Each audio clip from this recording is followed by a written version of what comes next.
Years of God's faithfulness, a story of growth, prosperity, and success. Youth ministry is one of the most common and active groups sa mga churches.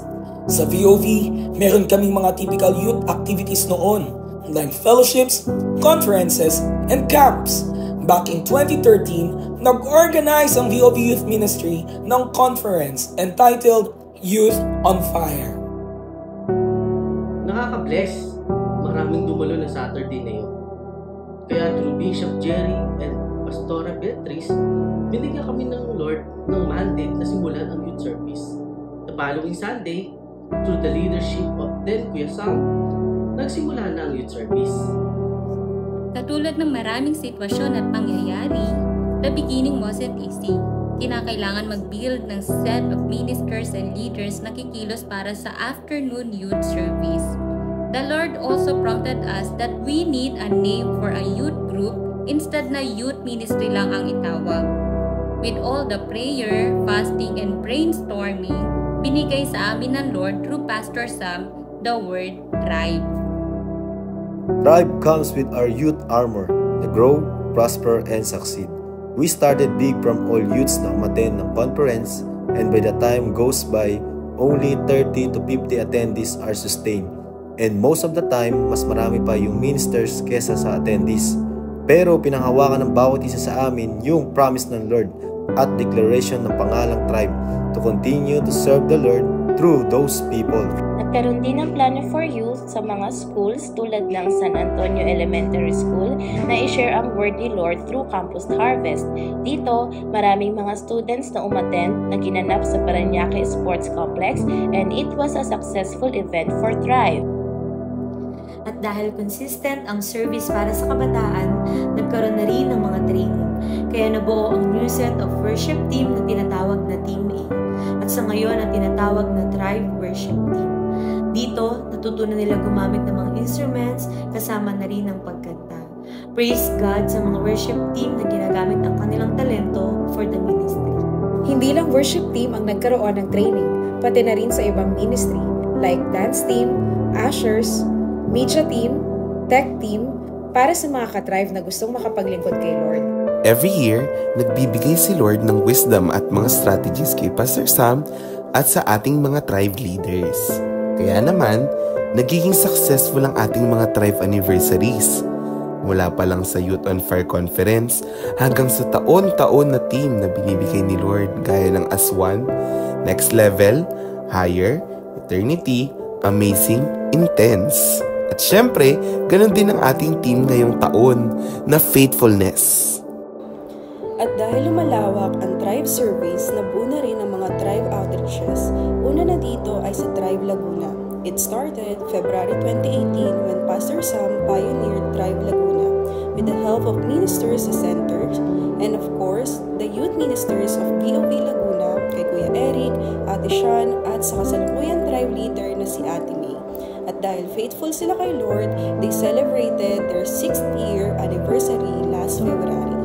And of course, dahil si Pastor Sam ang pastor namin sa VOB 4E, may leading rin si Lord sa kanya na magkaroon ng Tribe Outreach sa 4E last 2021. Ako rin ay nabigyan ng privilege na maging Tribe leader at maraming mga kabataan na talagang na-harvest na nabago ang buhay.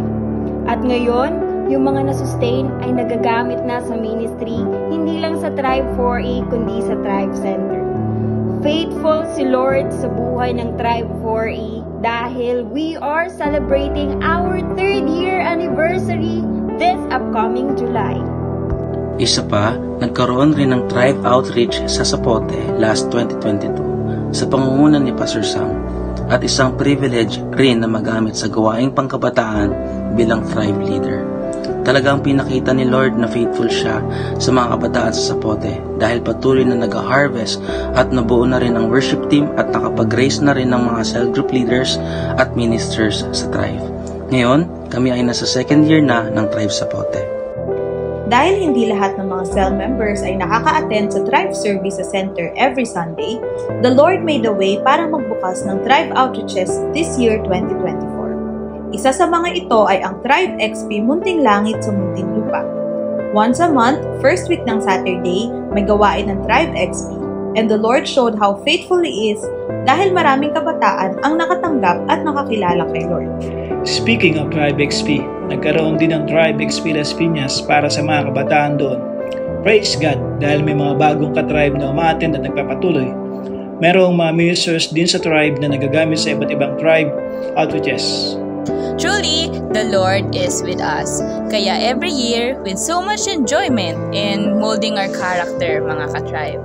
Kaya may ginaganap na mga gawain outside church tulad ng camp or retreat para mas lalo tumibay ang ating faith kay Lord. Kasama sa pag-ministry rin ay mga outside campus na ginagawa ng mga tribe leaders sa iba't ibang school gaya ng Olivares College, PNHS at PCC to reach out sa mga youth na makakilala kay Lord. By the faithfulness of God, with the help of approval of Bishop Jerry, Pastor Annette, at Pastor Sam, marami na rin ang na-raise na mga kabataan na naging sa leaders to sustain youths na mas lumalim pa sa pagkakakilala kay Lord. Dahil dumarami na rin ang gawain para sa mga kabataan, the Lord opened new doors para magamit sila bilang ministers ng tribe. Marami ang willing at may heart na makapaglingkod. Kaya umabot na rin sa more than 50 tribe ministers ang patuloy na ginagamit sa ministry. And for the glory of God, through dancing and presenting how God really into us, ay marami na rin mga kabataan ang nagamit sa presentation gaya ng pageantry through dancing with flags, butterfly, tambourines, and so much more.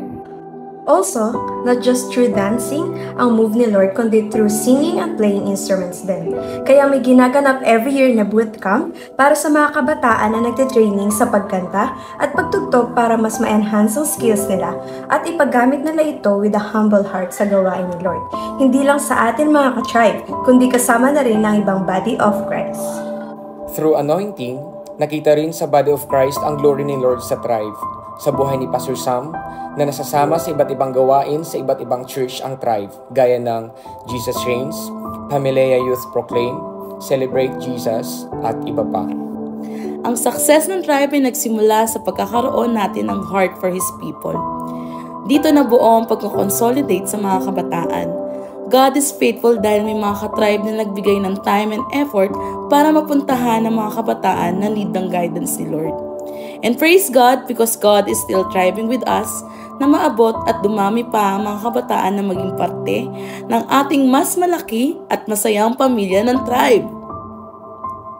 Every now and then, maraming bagay at mga tao ang nababago. But one thing is for sure, the Lord has mandated tribe ministry to do His will and His work. Kaya we believe that His faithfulness will remain 11 years and beyond. Happy 11th anniversary, ka-tribe! To God be all the glory!